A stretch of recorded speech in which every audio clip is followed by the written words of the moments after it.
ओङ्कारलक्ष्मीरूपेण विष्णोर्हृदयमव्ययम्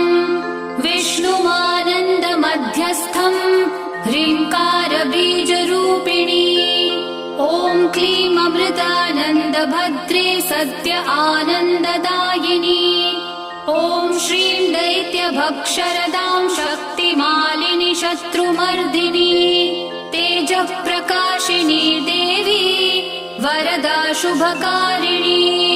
ब्राह्मी च वैष्णवी भद्रा कालिका रक्तशाम्भवी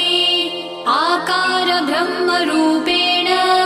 ओङ्कारं विष्णुमव्ययम् सिद्धिलक्ष्मी परालक्ष्मी लक्ष्म्यलक्ष्मी नमोऽस्तु ते